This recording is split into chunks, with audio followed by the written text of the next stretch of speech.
Okay. Namaskar. Hello, everyone. Welcome to Indic Forum's March event.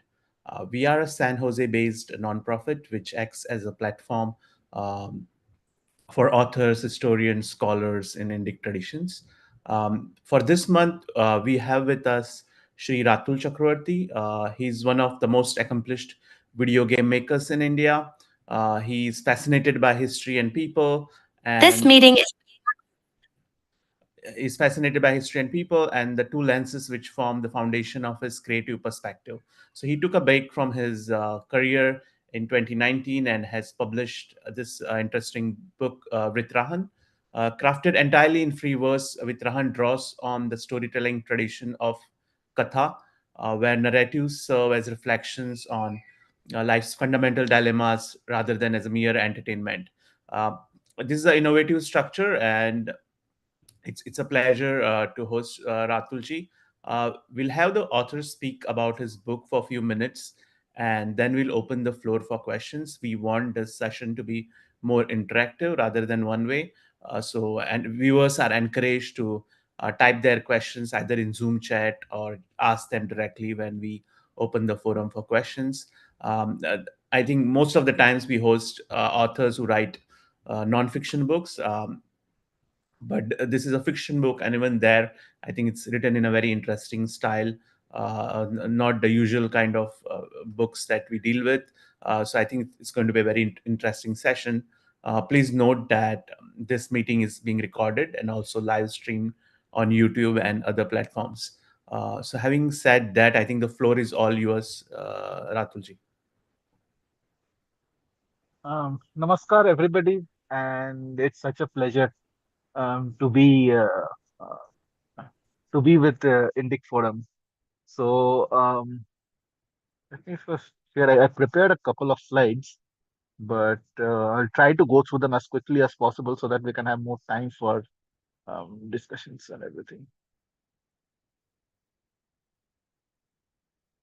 So I wanted to talk to you guys about my latest book. It's called Vritrahan, and Vritrahan is a Sanskrit word. It means the slayer of Vritra, and it is one of the names of Indra that is referred to in the Rig Veda. And I wanted to briefly tell you about how this book came to be, because it's a very different kind of book normally than that's kind of normally present in the market. Firstly, the entire thing is written in free verse. Um, it's also how do I put it? It is something of um, a parable and modern fiction and uh, bits of Hindu philosophy interspersed within. So it's something of uh, what I can say, a katha for our times. And I use the word katha very specific in a very specific manner because a katha tradition of of storytelling is one of the most interesting features of Indian cultural transmission. And it was something that I wanted to capture in English while writing this book. And Katha tradition is present across India in different names, in different formats. But essentially, it is it kind of manifests as one or a bunch of storytellers who are in physical proximity to the to an audience, and the narrative is mainly the basic structure around which around which an entire experience is constructed, and that experience is not just about the story, but also the culture in which the story is based upon, and a vehicle for passing on what is you know what is the accepted cultural wisdom of that particular region, of that particular village. So this is something that I wanted to achieve. in this particular book. Whether it's successful or not, only the readers can tell. But I wanted to tell from my perspective what I set out to do while writing this book. Um, the first question that comes, so this is not a title slide. This is not about who Ratul Chakraborty is. This is basically how you start. How I personally believe that any interesting work of fiction or any interesting work of art, the starting point always comes to the creator as a question of who am I and what is my position in this world. And one of the things that I was struggling with is that I was unable to answer this who am I beyond like two letters, beyond two sentences. To say that okay, my name is this, and if I'm working, I would say that oh, I'm working as this in this company, or I'm doing so. Basically, in 2 3 lines, it was getting over, and I was like, is this really who I am? Is this what my sum total of you know existence in the world boils down to? And it was not just me. When I was talking to folks, when I was meeting people, the first introduction and beyond that, the initial discussion always kind of ended at that point itself. And I always thought and I was always thinking that okay, there has to be more to life. There has to be more to our existence than name and job designation and where you are working, etc., etc. And that set me up, on this rabbit hole of actually finding out how did people try to answer this particular question of who am I. And I found out that it's something that echoed across our Itihas Purana. Like when I was reading, and you know, let's say in Mahabharata, when Arjuna is introducing himself to somebody else, there is this entire um, lineage that he says, okay, I am Arjuna, and I am the son of this, and I am, I have descended from this particular clan, and this is what I'm. So I said that, okay, there is this 1 degree extra that is already I'm seeing in Mahabharata. That, okay, you are talking about your lineage, you're talking about your parents. We today, at least in the urban Anglophone space, we don't really talk about that front at all. Like I don't think anybody of us introduces ourselves as I am this and I am the son of this in our normal in our normal cultural or in our normal interactions. So I was kind of trying to think that okay, this used to happen previously. Why did we stop? And like why did those guys talk about their ancestors and their parents and all of that? And that got me down. Like how is culture actually transmitted? What was the essential difference in our civilization from that part to this part, and what actually changed that we stopped referring to ourselves as somebody who is a bearer of a lineage or who is a bearer of um, who is an embodiment of a particular cultural transmission or a particular civilizational transmission, and becoming just me and my job designation.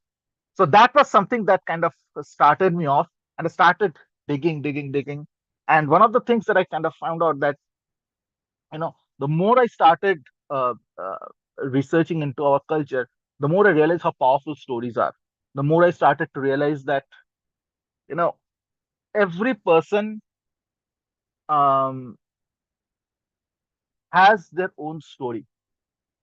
And the unfortunate thing is that today our own stories have kind of shrunk. This is something that I, you know, this is something that I started to realize that I really didn't have the ability to talk about my life as something, as a hero would or as somebody interesting that that somebody else would be interested in actually listening to.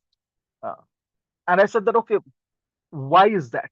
Is this because our life was mundane? Did people earlier not have a mundane existence, or did people earlier not have, where everybody heroes at that time? I said, no, that cannot be true. That cannot be true. And normal people were everybody, and heroes were special because they were heroes. Everybody did not have that.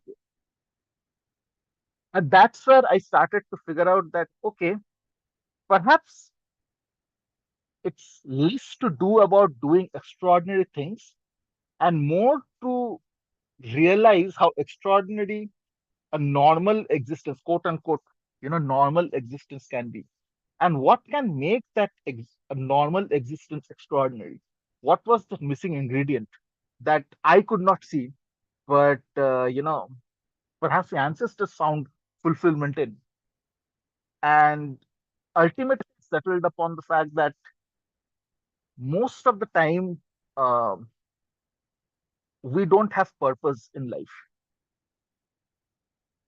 It kind of boils down to, okay, whether you study well, or whether you have your initial schooling and education part, and then it's like, okay, you do your job and you get all of these things, and and that's what kind of matters. Whereas when I was reading about, when I was reading Mahabharata, or when I was reading our Itihas of Purana, I found that this concept of Purushartha, where there are these four noble pursuits in life, and Dharma, Aksha, Murtha, Kama. And to me, that made a lot of sense. And I started to kind of figure out that, I started to kind of think that, why is that this thing is making so much sense to me, that there are these four things that I have to do in life, but I am not able to translate that into my existing reality that I'm seeing all around myself. What is missing?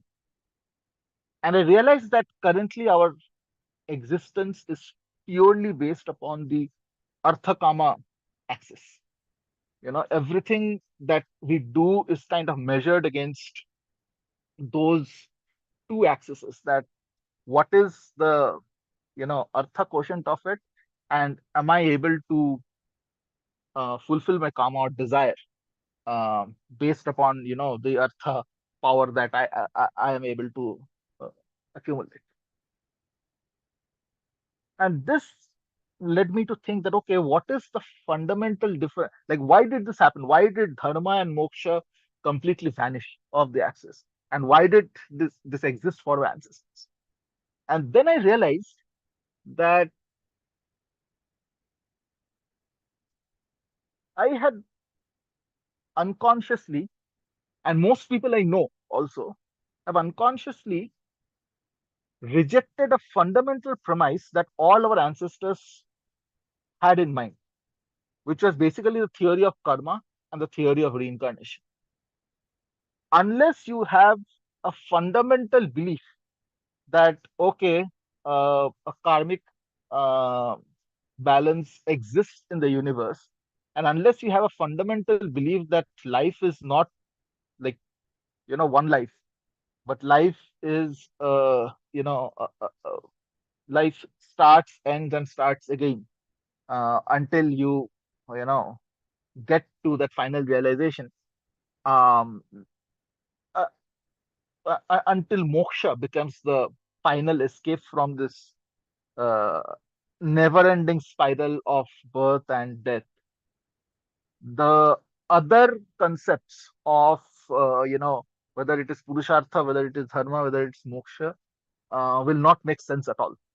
You cannot have a one life, uh, uh, uh, you cannot have a one life understanding and yet find meaning and reasons of why certain meaning and the wisdom, you cannot find the meaning and the wisdom of our civilization without actually having a fundamental belief in these two things, of a cycle of rebirth, and of the manifestation of and of the karmic balance.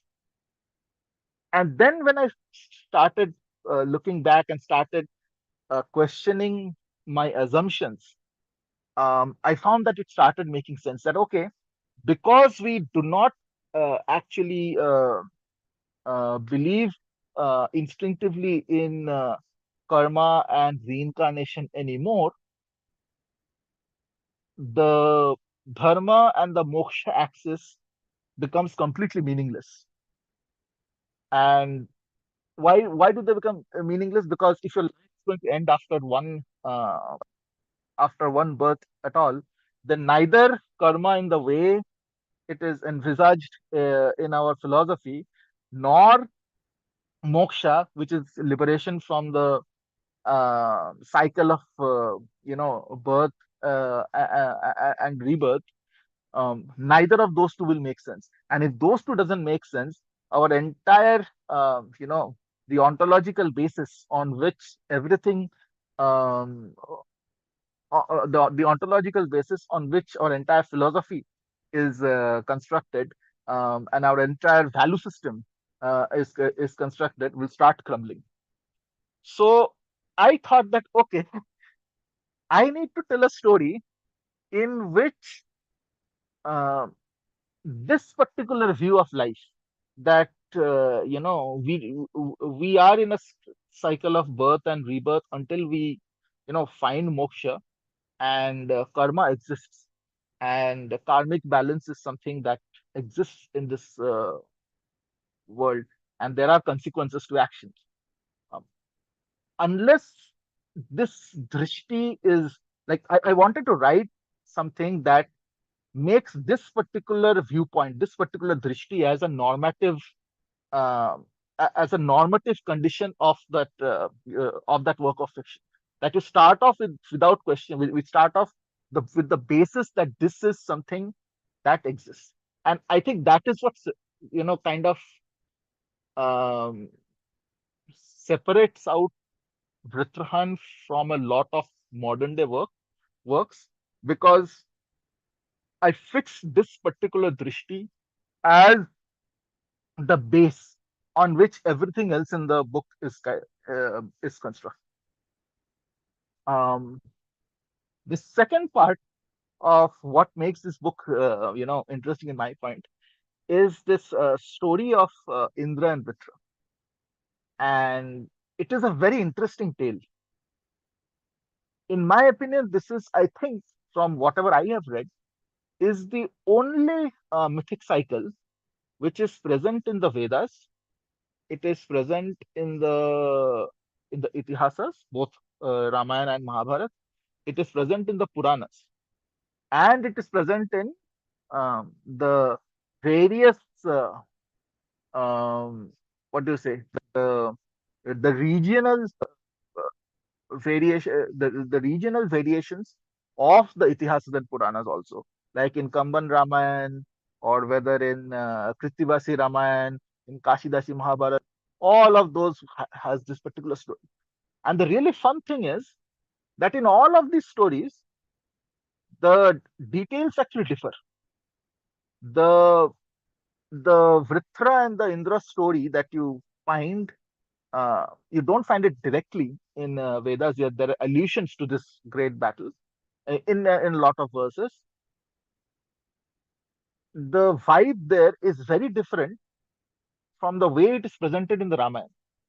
In the Mahabharata, it is present in three different formats in three different parvas. Rishi Lomash narrates it to Yudhishthir in one parv. Okay, the same story with different details is narrated by Shalya to Yudhishthir in Udyog parv, and the same story is narrated at the end by Bhishma to Yudhishthir in a completely different context.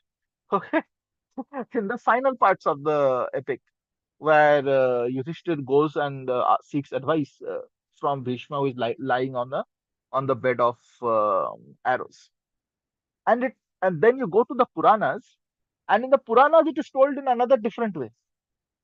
Okay, the basic story is same, that Vritra had defeated Indra, and Indra has to kind of come back and defeat Vritra again.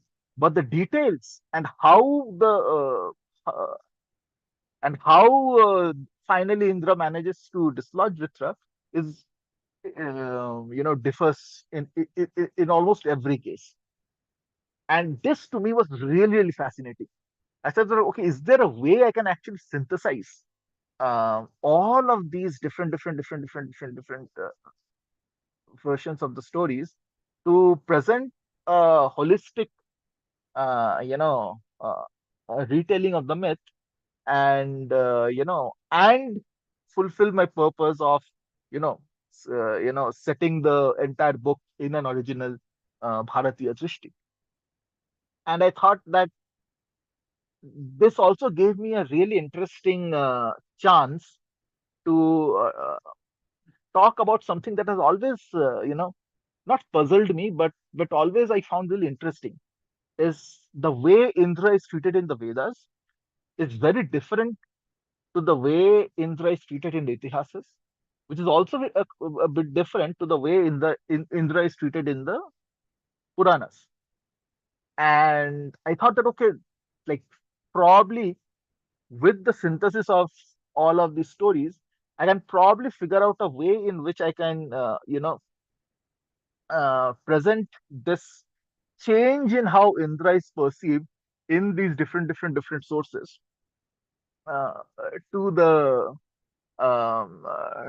readers. So I picked up the Indra and Vitra story because it gave a very one. It gave me a universal framework because it's the same story which is present in Vedas, Puranas, and Itihasas. And secondly, it gave me a lot of uh, uh, it gave me a lot of creative bandwidth because there are so many different details in so many different uh, and so many different variations in the different retellings of the stories in our own tradition. And lastly, there is this. It's such a timeless story of uh, Indra and Vritra, yet it is not purely black and white. In every version, you know, Vritra, there is a reason why Vritra and Indra is fighting, and there is a consequence that Indra has to face after he defeats Vritra, and there's a reason why Vritra is initially successful against Indra. So I thought that, okay, there's a lot of material to craft something which is not just modern but also really really deep, yet you know present a full spectrum of Bharatiya philosophy through this particular retailing. So that's why I chose the story of Indra and Vritra. And one of the final things that I wanted to mention is that, as I mentioned earlier, I wrote it as an ode, as an English version of what I call the Katha tradition, and it was something that I absolutely it was one of those things that I had set out in because I love the kathas. I love listening to kathas in Bengali. I love listening to kathas in Hindi. I have listened to kathas in Marathi, and it's something that I find fascinating because it is so unique to every region in India. Yet there is this common thread which ties in terms of the wisdom that is passed on. And because Katha is always a performative activity, it is always a physical dialogue and interaction between the Kathakar and the audience, the Srotas who are listening to the Katha. I felt that I had to write this in verse to create that vibe of somebody speaking directly to somebody else, that it is meant to be performed. And Vritrahan, as it is written, is it's meant to it's meant as a submission to performance artists.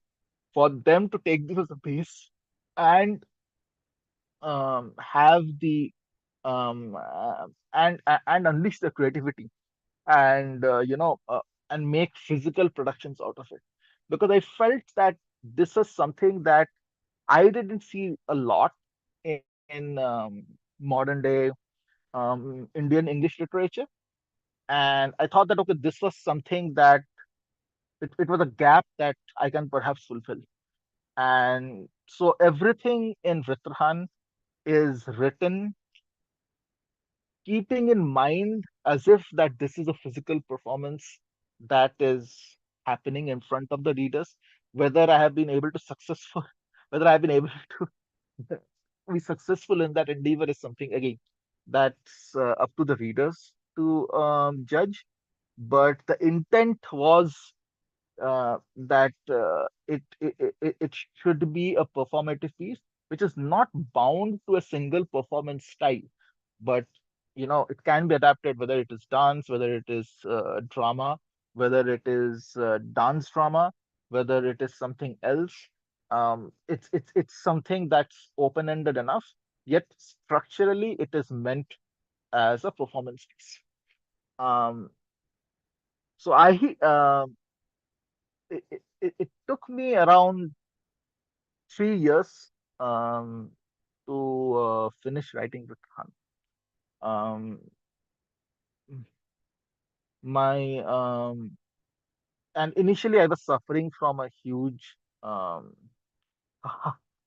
do I say, a crisis of confidence in terms of whether whether something like this even made sense or not. And I remember I had written a few initial um, chapters, and I had sent it out to a few friends of mine who are all like other Indic authors. And I requested them that please give me some honest feedback, whether this is garbage or whether this is something that you think should be interesting. Because when I had mentioned folks that, okay, I'm writing something and the entire thing would be three verse, um, even I was not sure whether it would work out or not. Thankfully, I got some very positive and encouraging feedback. So Vritrahan was actually, I managed to finish Vritrahan, and I sent one of the finalized final drafts to late Shri Vivek Debrajji,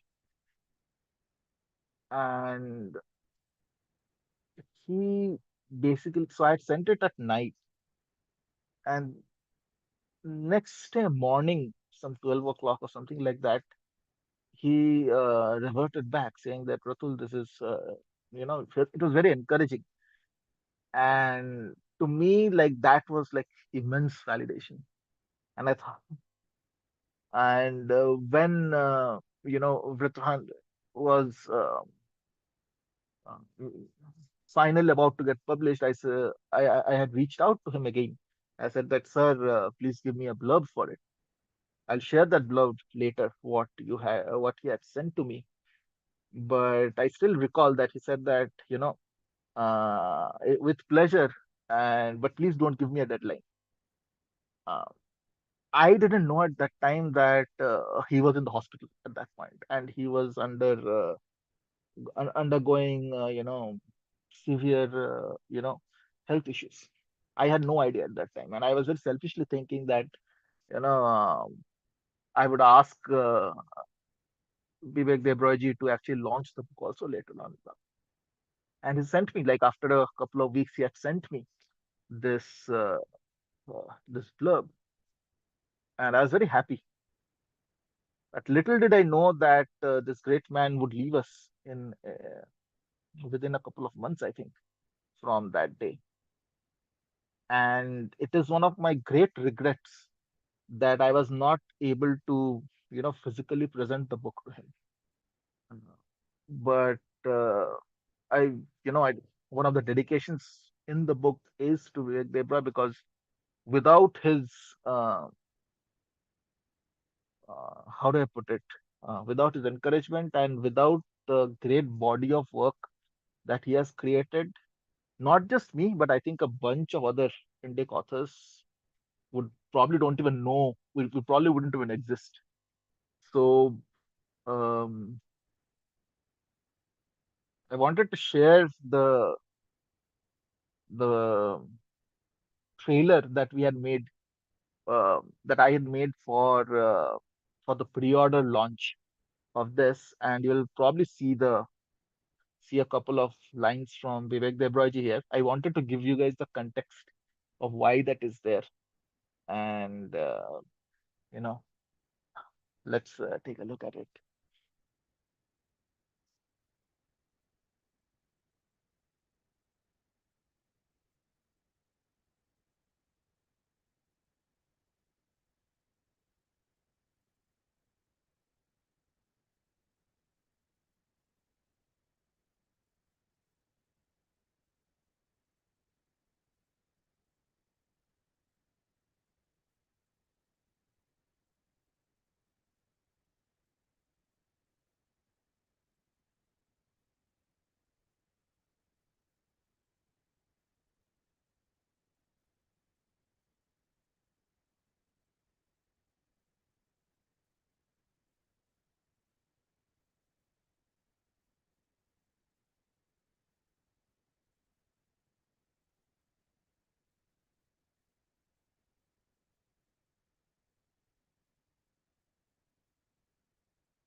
So Vritrahan launched um, late January, um, on the birthday of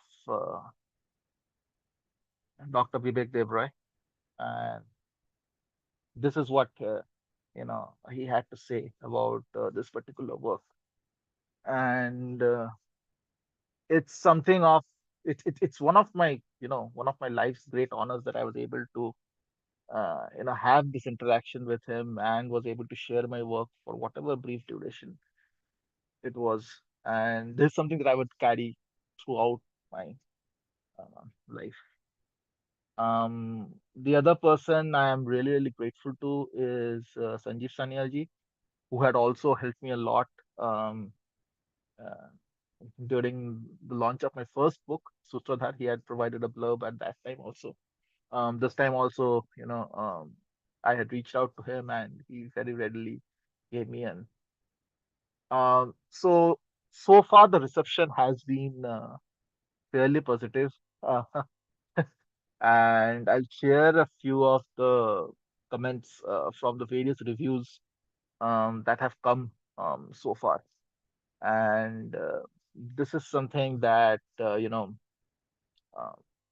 there is no joy for an author more than you know the love that you get from uh, from the readers. And once a book is out in the wild, it ceases to be like my book. It's now I have kind of lost um, um, ownership of Ritrhan. It's its own thing now out in the wild. So I hope uh, you know uh, to that you all would be able to read and share your feedback with me, because honestly that's why I write, so that I'm able to connect with people, and that is what I look forward to. um this was me, Ratul. This was my third book. um I am really, really grateful to Indic Academy, because they have supported me from the very start of my writing journey.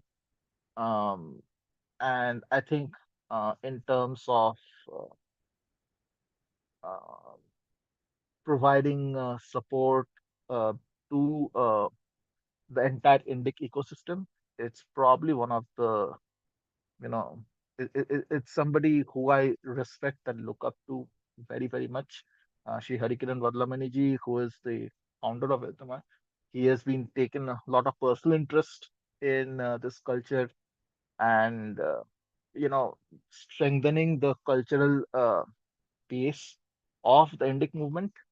And I cannot conclude without saying thanks to him, because without his support, I don't think any of these books would even exist.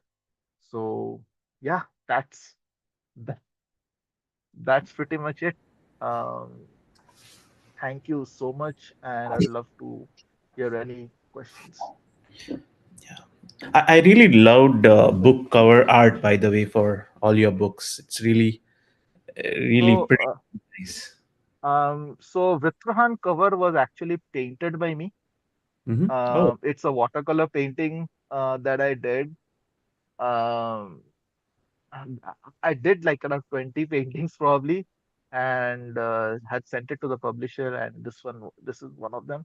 So this blue, like the guys that you see, it's Mhm. something called Wadli art, Oh, a yeah. Maharashtrian tribal art. So that is based upon that, and I've taken like different elements from different styles to kind of figure this piece. Sutradhar cover is actually also a photograph that I had taken in Banaras during a boat ride with uh, so that got selected as the cover for Sutradhar also. Cool. And one question I wanted to ask was that since you come from a video game background, do you think that was any factor in like how you perceive things, how you tell a Yeah, story, or the yeah. inspiration? So I am like a very, very visual person. Like the way, like my writing or even my creative process is that I literally see something in front of me, and I'm just typing what I'm seeing. Hmm. So I know that it's probably not what a lot of writing coaches and everybody recommends, but this is what works for me. A lot of times when I start a sentence, I don't even know how it's gonna end.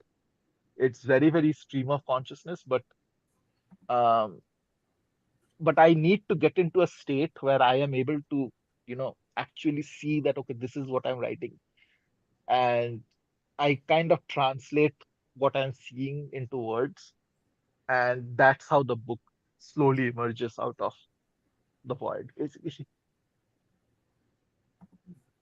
Yeah, and also like the interesting choice of using like free verse, to tell this epic. I expect like readers won't be too familiar with that kind of storytelling these days, especially in English. So, two Yeah. questions like, is English a good language for this? Right. I have read this kind of stories in like Indian languages, and they always seemed very natural and very smooth.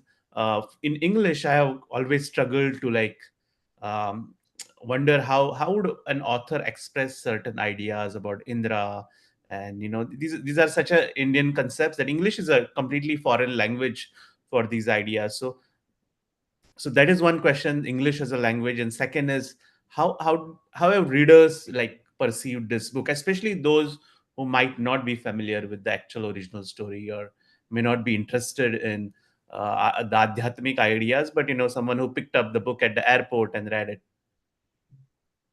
So I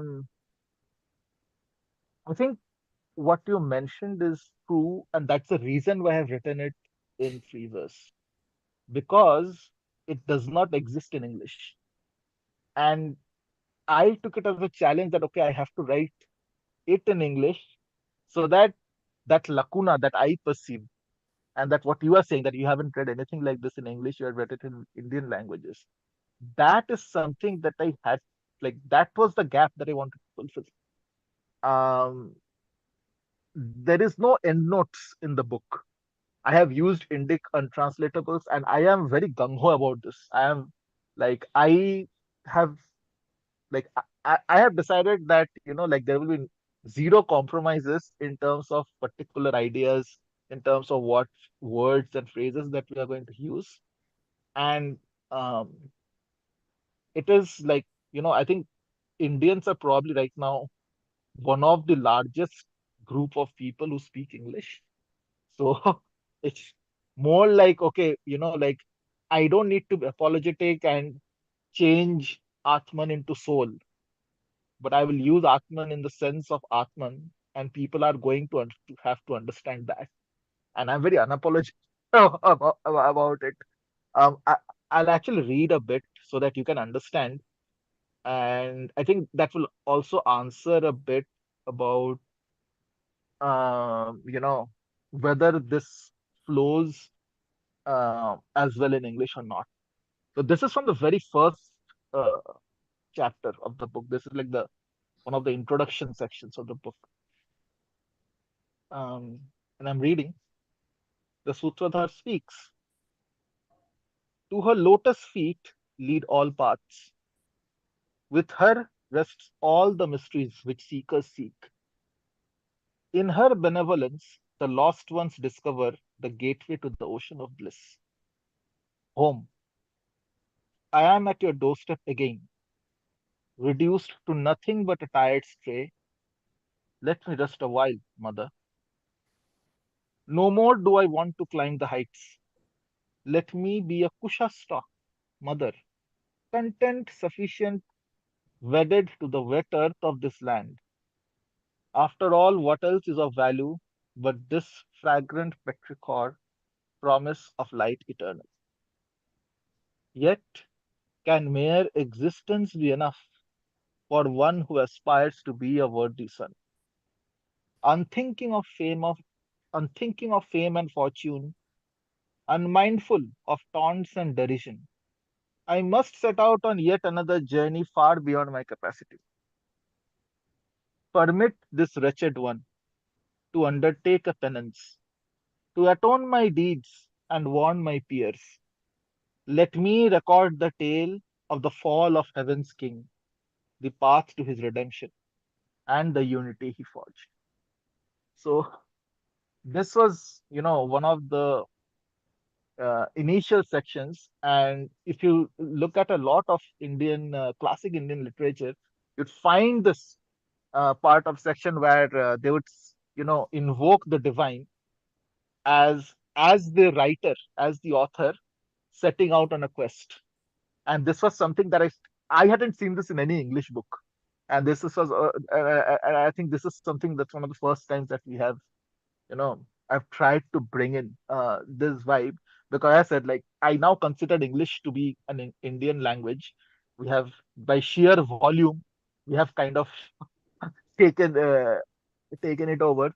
So we cannot be reduced to, you know still sticking by some, like, we cannot be we have to be our own storytellers on our own terms, and we cannot abide by any rules or any leaps of logic that is written in a different context by different people. We have to start making our own rules and follow them. So this is how I have approached it. Murthy ji, do you have a question? You are mute.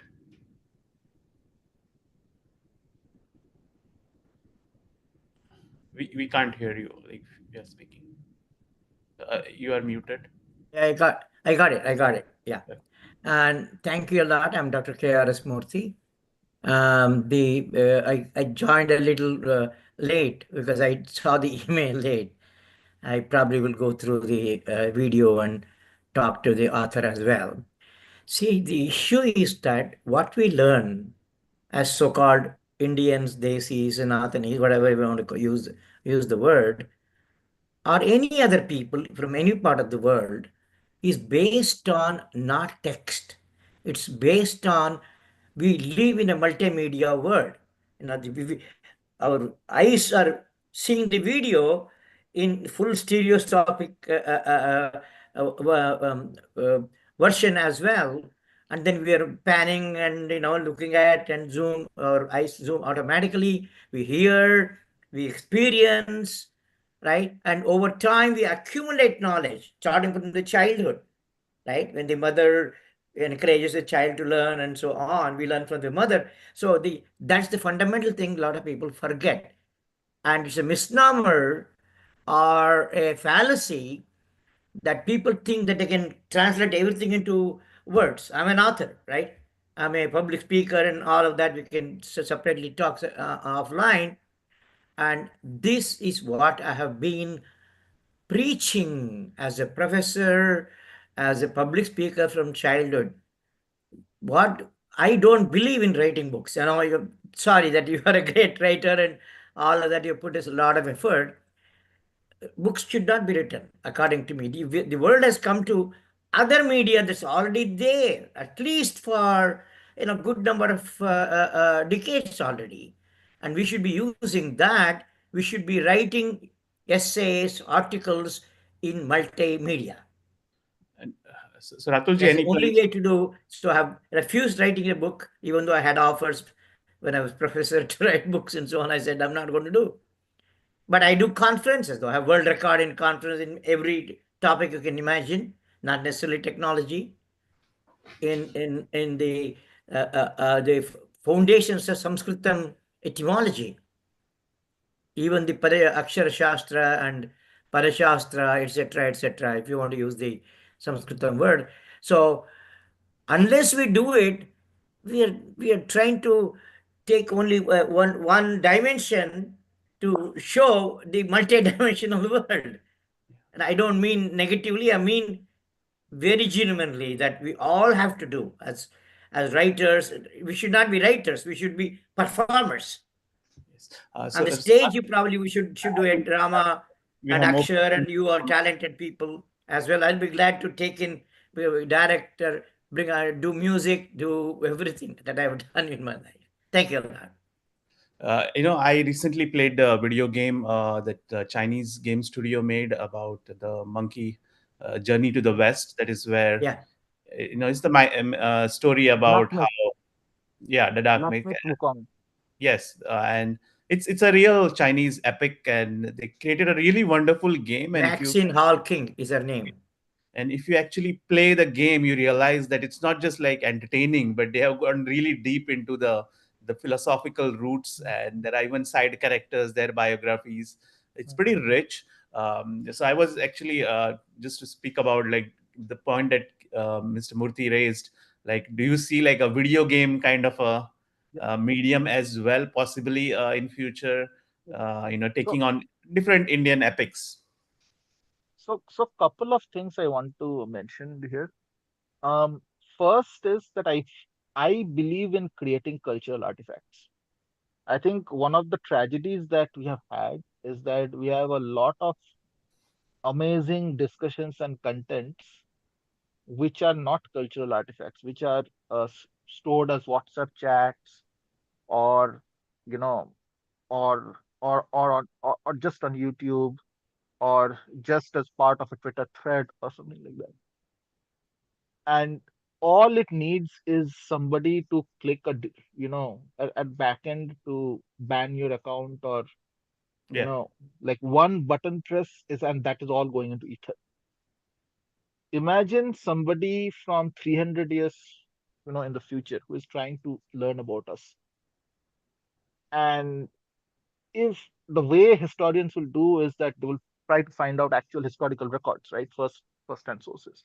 What were people writing? And they will, if they don't find cultural artifacts which are which are telling our stories, then our story will not be told.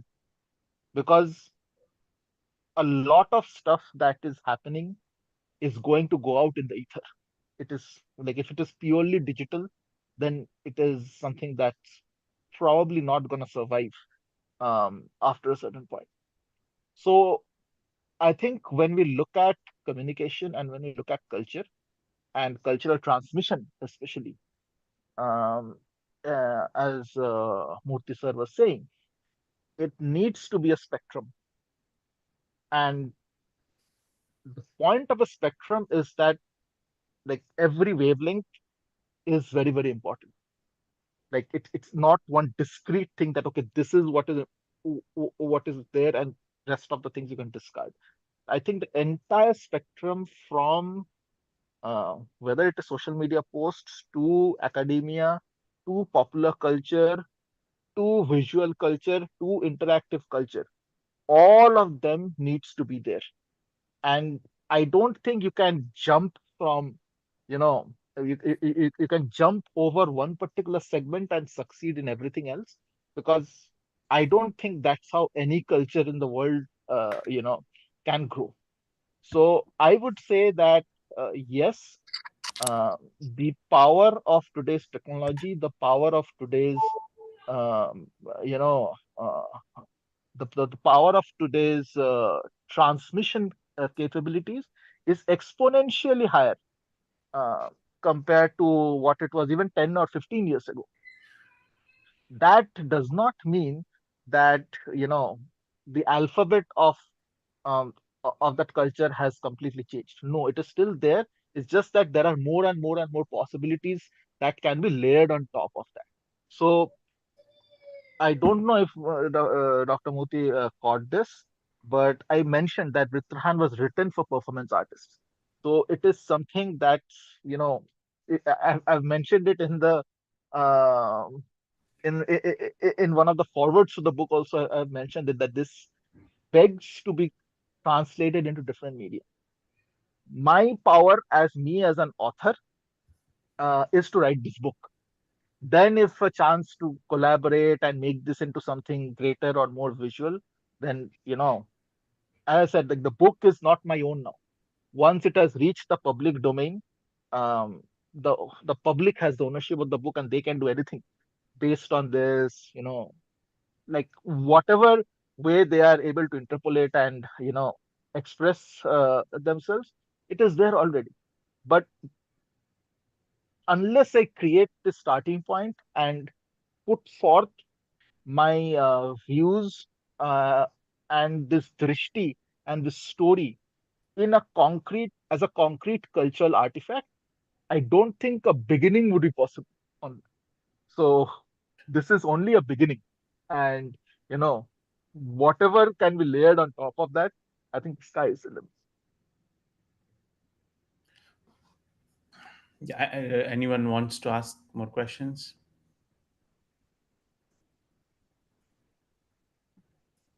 Yeah, and is there any next story that you have in your mind that you want to tackle? I have a point I want to make, if it's okay, on Yeah. the video games. These are the things I've already gone through and done. See, what I have developed is what is called video game based education for age 3 to 100. And a lot of people don't think that broad. 3 to 100, senior citizens should be able to learn, right? Educated senior citizens, other people, all demographics from any place. By playing the game, there is an embedded, implicit educational content that is there: history, math, dynamics. And I'm just picking examples. I've done it. I've lectured in major game conferences and so on. So this is something, because you are all, it looks like some of you are already in video games. There are techniques to do it. We can discuss separately. This is quite common, And sir, actually, because I'll tell you, in 2009, I had actually set up a division called game-based learning, in at what was that point the world's biggest e-learning firm, Tata Interactive Systems. And we had actually developed tons of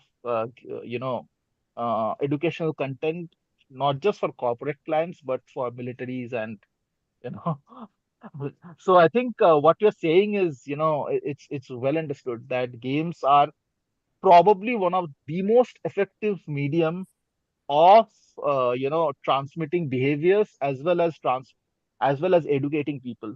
And I think, in our Indian this thing only, we say that all srishti is a leela of, is the playground of the divine. So I think in our own culture itself, the fact that play translates as a medium to educate, I think that is well established. And I can share with you some of the actual work that has happened on this field, over the past decade and a half, because I was actually one of the guys who actually set this up in India. And this I'm talking about 2009, 2010. that period. Yeah. And we know, So like we can take this offline. Yeah.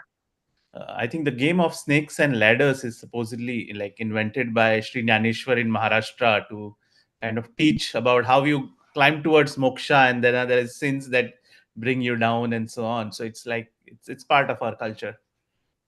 I think there are several ones, Akshay. Like if you look at it, there's a particular set of playing cards called Dasavatar cards, Yeah, which you'll find in parts of Bengal, which tell the story of the various avatars of Vishnu and the myths associated with it through the manner of playing cards.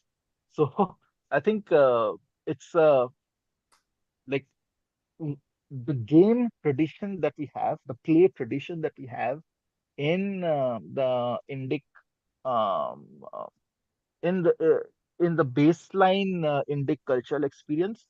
Um, it's very strong, and I think what we need is a way to kind of bring it into the modern era, which requires a lot of funding. And I'm telling you, as as somebody who has been creative and design directors of billion dollar multi-billion dollar gaming companies, um, the making a game today is a very, very how do I put it?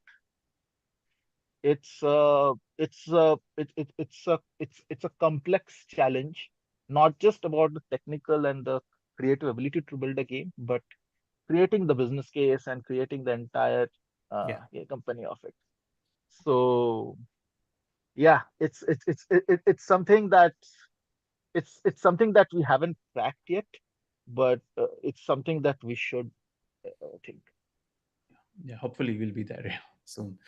Yeah, yeah. So thank you, Ratulji. I think our time is up here, but it was really insightful and very interesting book.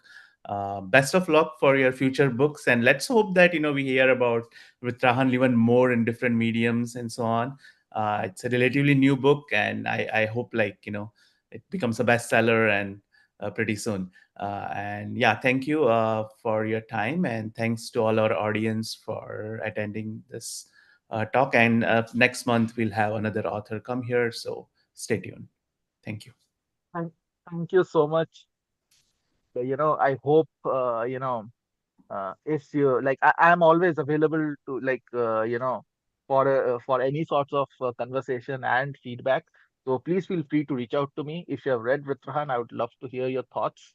And thank you so much for this wonderful session. Thank you. Bye.